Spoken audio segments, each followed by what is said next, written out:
This is Joy News Prime Time to run by you the very latest local and international sports news. My name is Asari Bediako. Chelsea have made it to the knockout stage of the UEFA Champions League. Details plus updates on games that are underway. But let's begin with former Sports Minister Nii Lante van der Poel. He's urging the current Sports Minister to desist from over-concentrating on the Black Stars of Ghana. Nii Lante wants Isaac Essieama to focus more on developing other sporting disciplines.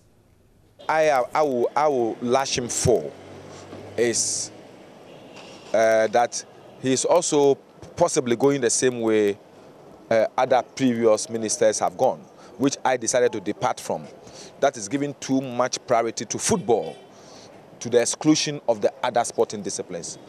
This match we played against Egypt, and I hope I'm not hitting another controversy. Was it necessary to have brought down all these stars and incur this expenditure for the country when we have already failed to qualify for the World Cup? Was it necessary? Was it really necessary?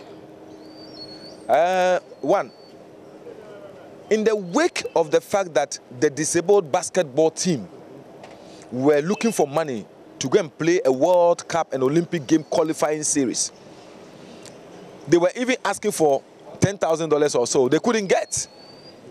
Why would you spend over $400,000 to play a match that was virtually unnecessary? Why won't you support the disabled team for them also to achieve the opportunity that has been given to them? You see, this is what I always talk about. You can make choices, but your choices must be prudent and your choices must not be seen to be discriminatory. That's what the leader does. So that I will fault him.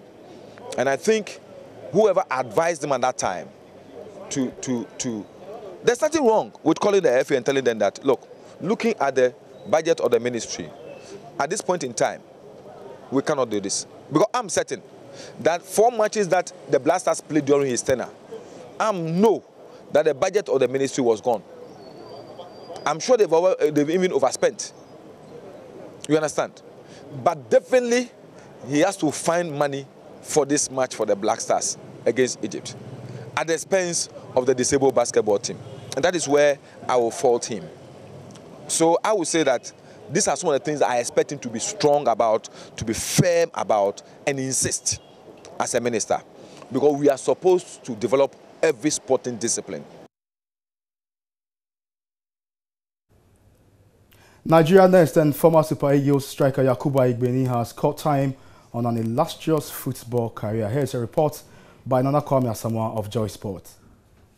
A free agent after being released by Coventry City earlier this year. But after not signing for a new club, the forward has decided to end his playing days. After moving to English football in January 2003, he went on to enjoy a fine career with teams competing in the Premier League and Football League, with 367 appearances being made in all competitions. Aigbeni represented Portsmouth, Middlesbrough, Everton, Leicester City, Blackburn Rovers, Reading and Coventry, with a combined total of 141 goals being scored at those 7 clubs. The decision to retire has been made by Aigbeni on his 35th birthday, 20 years on from when he turned professional with Nigerian side Julius Berger. He also netted 21 goals from 57 appearances for Nigeria. Let's now talk about the UEFA Champions League, because Chelsea have booked a place in the knockout stage after whitewashing FK Karabakh 4-0 in Baku on Wednesday night. We've got highlights for you.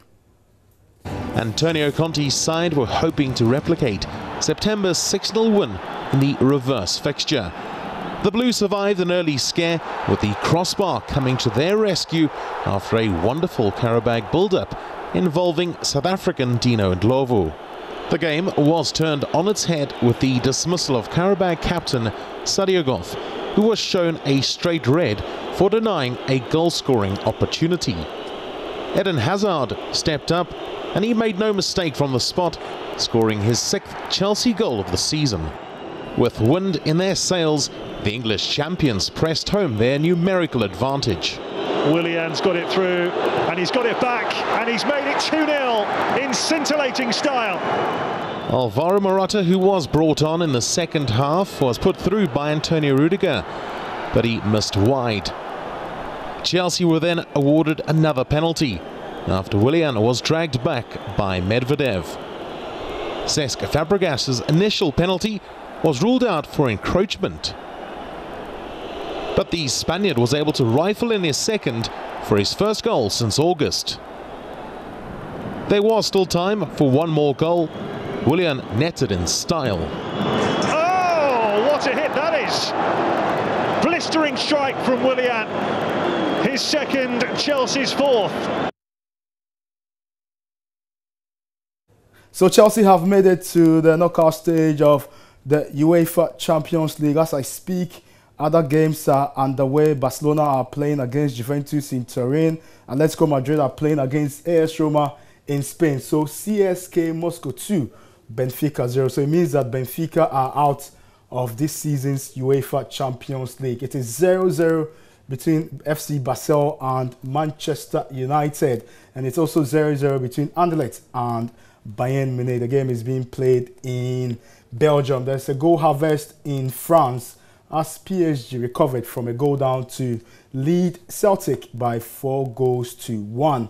And the game we showed you earlier on, Karabakh lost 0-4 to Chelsea. It is goalless between AS Roma and Atletico Madrid at the Wanda Metropolitano, and Juventus are playing against FC Barcelona at the Juventus Stadium in Turin. And the big story is that Lionel Messi is sitting at the bench. The Barcelona coach Ernesto Valverde is resting the Argentine player, and Sporting Lisbon of Portugal are leading Olympiacos by 2-0 in Portugal.